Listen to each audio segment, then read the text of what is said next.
guys, it is season 2 of the Panther Podcast. We are super psyched to be bringing it out. So guys, we ended big things with season 1, and we're going to start it off big with season 2. So we have ex-PHS baseball coach John Schiffner. He now coaches up at Maine. So we're going to talk to him how he got the PHS, what he's doing up at Maine, and he also coaches on the Cape. So we're going to talk to him about coaching on the Cape, and then we're going to talk to him about the business of baseball because he's been in baseball for a long time. Guys, and you might be wondering why we're out here. Well, guys, our studio's getting redone to make it an actual studio. Last year, it looked like brick walls, so we're going to actually make it look like a studio this year. So, guys, we're going to roll out this episode, and then next episode, we should have the studio done.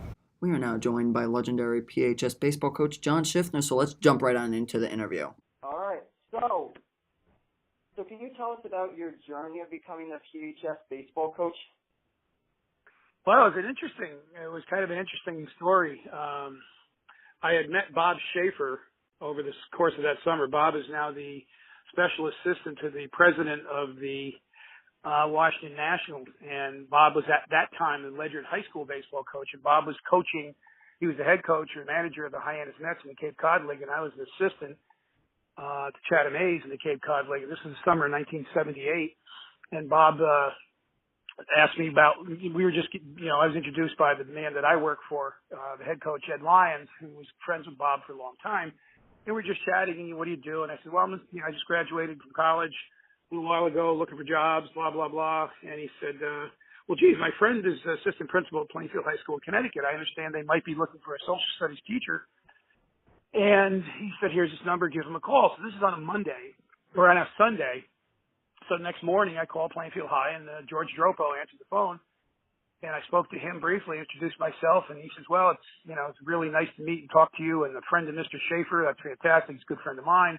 Unfortunately, we just don't have any job openings here. Looks like we're going to fill that position, but thanks for calling, best of luck, and I said, okay, thank you very much.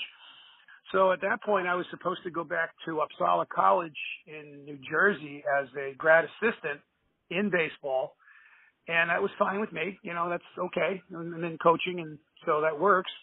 And then the next morning, I'm still on the Cape, just kind of hanging out, waiting to, head back to New Jersey, where Uppsala is, and I was helping the people whose house I stayed at. I was painting their garage, and the woman said, look, you got a phone call from Mr. Dropo. And I was like, oh, okay, well, let me take it. And he said, he introduced himself again and said, look, some things have happened here at Plainfield, and we've had a number of people leave their jobs, physical education jobs and other jobs, and we're looking for people who'll be willing to coach.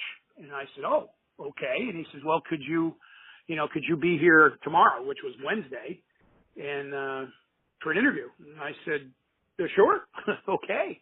And I drove from the Cape, I drove to Plainfield, Connecticut, and we sat down, and I met with Mr. Dropo, and met with Mr. McNally, the athletic director, and met with Mr. Granaccio, the principal, and then went to see Mr. Mizak, the superintendent, and they said, congratulations, you're a social studies teacher, you're the head baseball coach, and a freshman football coach. I said, oh, okay.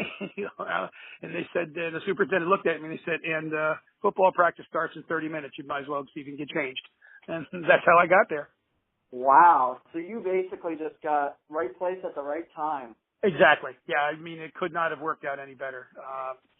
It was just the openings were there, and they were, in pretty rough shape. They lost 3 varsity coaches. The football coach, basketball coach, baseball coach all resigned and took other jobs, and it happened in virtually a matter of hours.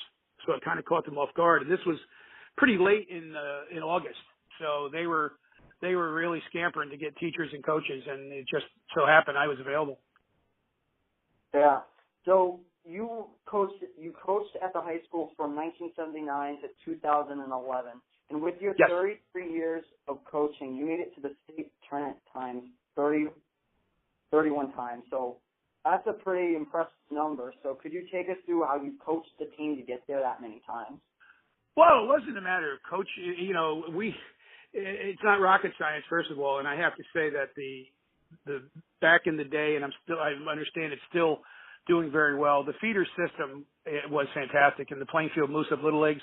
The guys that were there, the people that were there that were coaching the teams were really good, and a lot of the kids came to me and my coaches, pretty good shape. There wasn't a lot. It was more refining when a lot of those kids got to us, and we just we just, refined them. We gave them the opportunity to, scrimmage against really good teams, play good teams, and they got better and better. And I think that, again, the community had a lot to do with it. It was a really strong Little League program, Little League and Senior League program. Yeah.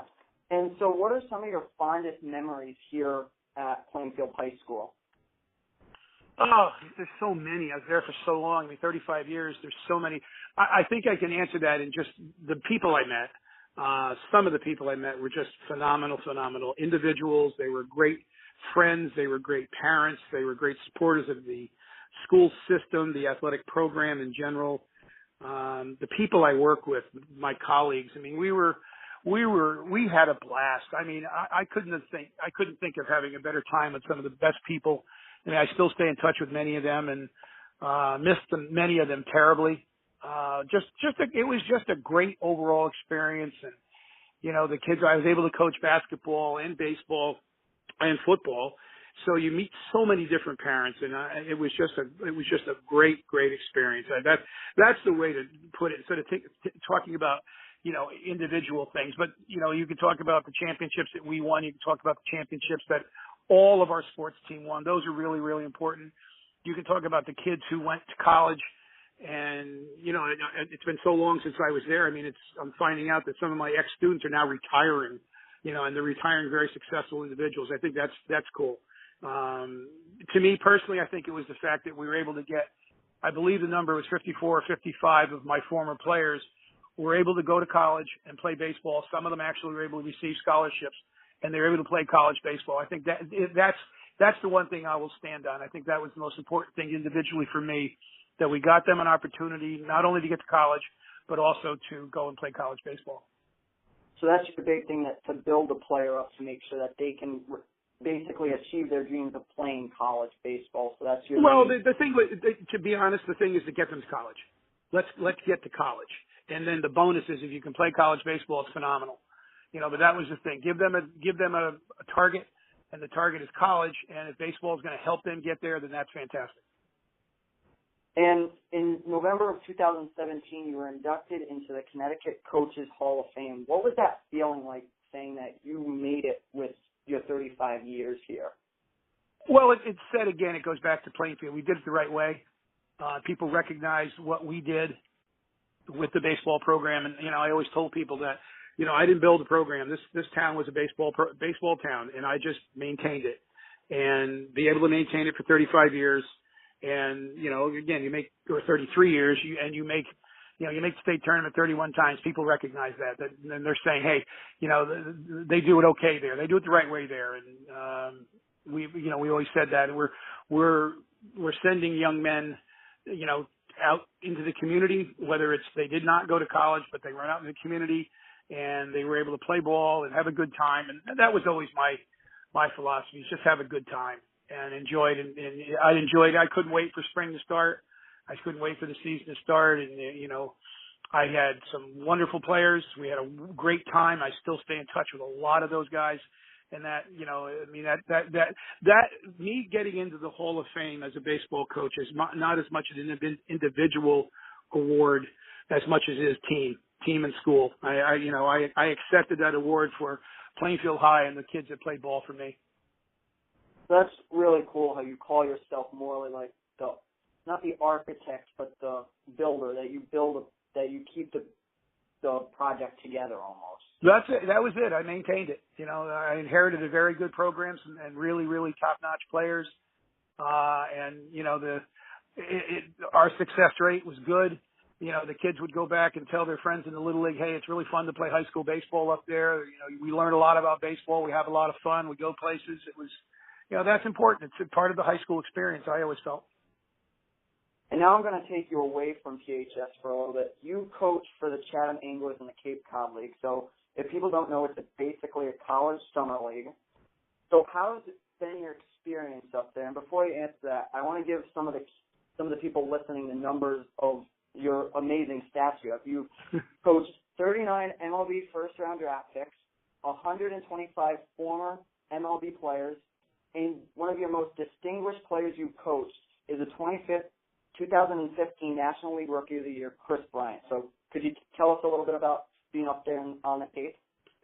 It was the greatest experience in my life. That and being at Plainfield. I mean, it was absolutely phenomenal. I mean, and I was able to coach 34 total seasons in the Cape Cod League, and the 25 years as the manager in charge was just amazing too. And again, it's about the encompassing factor. It's, the players are phenomenal, and the list of kids that I've seen in the Cape Cod League in all those years from 1978 all the way up until, summer of 2017 was just amazing. And, to watch that talent level and to watch some of them walked into the Cape Cod League and you pointed your finger at them and you said, that guy's a big leaguer. Or you look at certain guys and you say, wow, holy mackerel, look how he improved and he made it to the big leagues. Jason Bay, for example, who had a pretty nice career with a number of teams. He didn't have a very good career in the Cape Cod League, but he used it as a springboard. He used it as incentive to say, I'm better than this. And he puts a good career together. Chris Bryant struggled, but he struggled because he was a freshman, but you saw the talent there, the body size and all those things. But, those are the success stories that are really cool about the Cape Cod League. And then it's the people who work that 9-to-5 job and then they grab something to eat and they hustle over to the ballpark and they're getting the concession stand ready. They're getting the 50-50 raffles together. They're doing those things, or they're hosting we have host families. We have families who will take in a ball player for the summer. And those are the really neat things about the Cape Cod League it's a special time and it's so brief. It's such a brief part of some of these guys' careers. And to make an impact on them for the short 3 months you might have them, it's really special. We like to say we had the Chatham experience. I called it the Chatham experience because of all the people who just donated their time, donated their homes in some cases, donated their money, whatever they did. And it just was a really neat experience. And it was phenomenal for me to be right in the center of it. It was very, very special. And you're bringing kids to Cape Cod, first of all, which is a internationally known resort.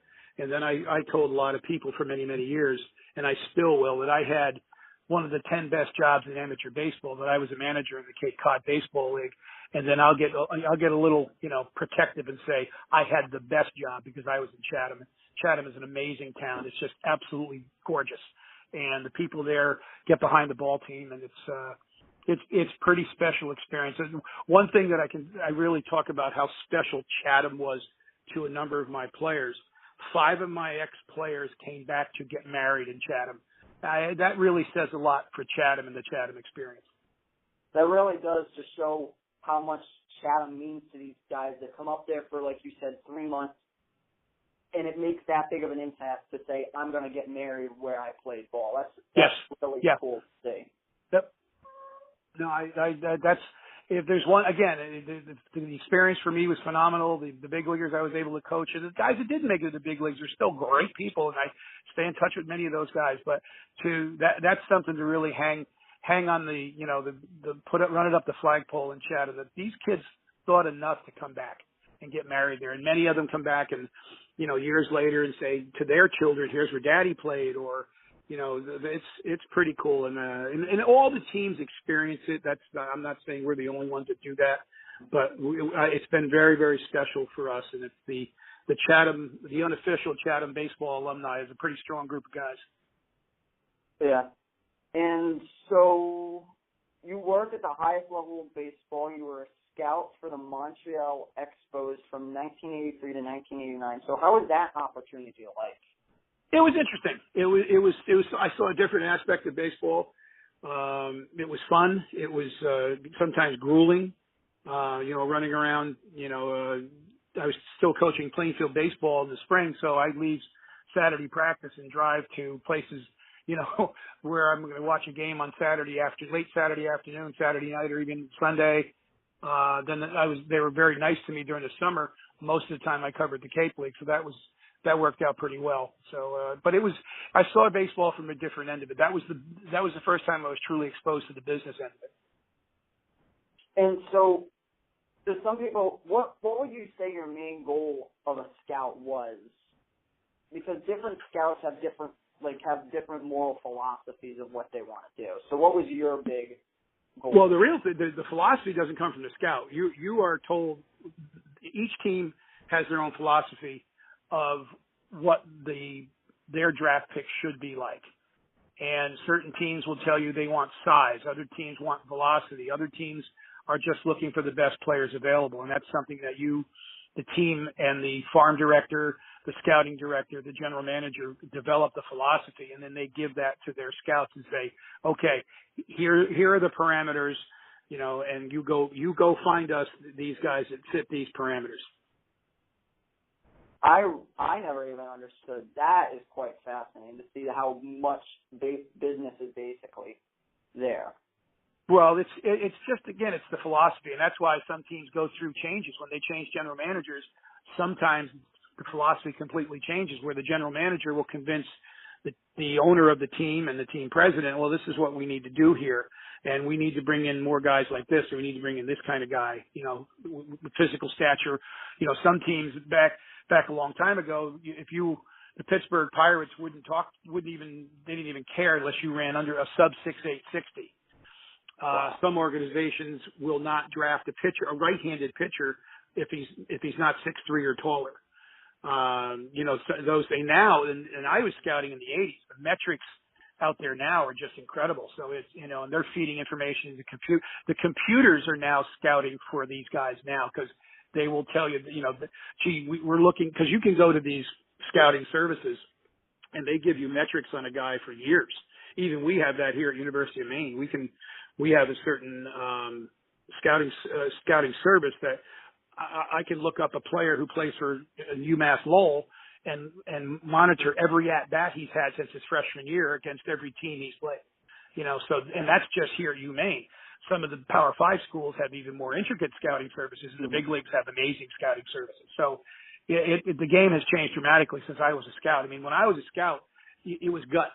You went after, and you went to the boss and said, hey, I just saw a kid. I know he's 6'1". I know he's not 6'3", but I think the kid can pitch the big leagues. And then you had to sell yourself and sell your credentials to get that kid drafted. Where today you can do the same thing, and they're going to poo-poo that kid because he doesn't meet the metric.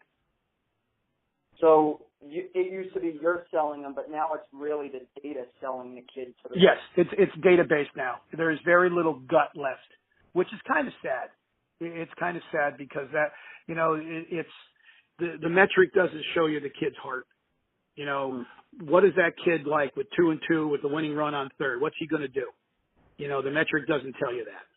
Yeah. And like I said, you coach at the University of Maine. So how's that experience up there like? It's been phenomenal. It's a really, really neat experience for me. It's, I'm so grateful to Coach Steve Trimper, who brought me here 4 years ago, and then I could not come back after that first year. I blew out my Achilles, but I was able to get back. Nick Durbin is he's the head coach here. Nick played for me for 3 summers at the Cape, and he was also my assistant coach one summer, and he just said, hey, I'd love to have you come up here. You've been here before. And Nick was here when I was a volunteer assistant. Mm-hmm. And he says, Maine, you know what's going on. I'd love to have you. And I said, you know what? It's a perfect segue. I did the 25 years as head man at the Cape. Perfect time, perfect timing. Let's go. It gives me an opportunity to finally get to the Division I level as a full-time coach. And I can't thank him enough. And it's just a phenomenal place up here. It's very unique. We're like Ice Station Zebra up here. I mean, we're the northernmost Division I baseball program in the country, and we have a unique things that we have to deal with. One of them is called sub-zero temperatures a lot, and some snow. But we have a tremendous facility. We have fantastic facilities. We've got everything you need up here, and when we will start, we open up in February. I think it's February 15th down at Florida State. We'll be ready to go. We have a 200 by 200 foot dome, which we can take live batting practice and go live scrimmages. We have a batting facility that is, modern as modern can be. We have a turf fields. We're ready to roll. We can go. So, if it's really cold up here, hopefully we're down south someplace. But when we start our northern schedule, it factors into your recruiting. It's a unique place. You have to be a certain kind of person, a certain kind of kid to come up here. It's not desolate. It's a beautiful area. The city of Bangor is fantastic. Like I said, I couldn't have landed in a better spot. I mean, sure, somebody would say, well, why don't you go to Florida State or North Carolina? Well, they never asked. And, Nick is a tremendous person. I think the world of he and his wife. And it wasn't hard for me to decide this is probably going to be my last stop as a baseball coach. So I don't think I can complain one bit. It's, the people I deal with in the athletic department are phenomenal. It's just a neat place. And so to finish it off, could you give us a thought of what you would say to some of our student athletes on all the levels here? What do you mean? I mean, like, what are some advice that you can give some of our student athletes? Well, I think that the thing for the student athletes, the biggest thing I can tell you, and I've learned this because I'm one of the recruiters here. Go someplace where they want you. If you're sitting there in your sophomore year, going towards your junior year, and you think you can go to these schools and those schools aren't contacting you, but other schools are, go where someone wants you. That's so, so important. Another thing I can tell them is keep your grades up. You gotta have the grades. It's so important. There are certain schools you want to go to, but if you can't get in, then, study, make sure your SAT scores are in line. Your PSAT doesn't meet a certain number that, you think you need, then go.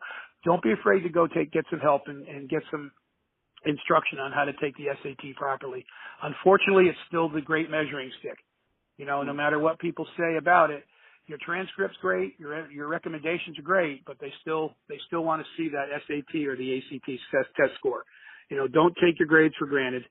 I can tell you that because there's so many kids that we've really liked, and all of a sudden we get their unofficial transcripts, and it's like, no, we can't get them in. So that's the thing. It's so important. If you want to play at the next level, you got to get into the colleges. And again, be realistic. Be very realistic about yourself and talk to people. But, again, it's the academic. It's still the academic factor because in most cases, most of the kids who are going to play college sports aren't going to play professionally. Enjoy the opportunity you can have by going to play it. It's a phenomenal, phenomenal experience, and you are such a small percentage of the population that gets an opportunity to play a college sport. Enjoy that, and then the next level, if you've got a chance to go to the next level, they'll find you. I mean, there's stories of, Division three guys who make it to the big leagues. They get there. If you're good enough, you'll get there. Somebody will see you. Well, I would love to thank you for coming on the podcast today. It has been a real joy of having you and really learning about baseball as a whole. Well, I thank you very much. I appreciate it, and I say hi to all my friends back in Plainfield. Miss you all. It was a great, great experience. That's going to do it for this episode of the Panther Podcast. I would like to thank my editorial producer, Mr. Jordan. Project supervisors, Dr. Biggood. Cohen Sharkey is the graphics consultant and intro specialist. Thomas Engel is the on-field producer. Behind the camera is Casey Hurst. Production assistants is Madison Kelly and Sophie Mercer. I'm Jacob Myers. I'm going to be signing off. Go Panthers and dab on those haters. Bye, guys.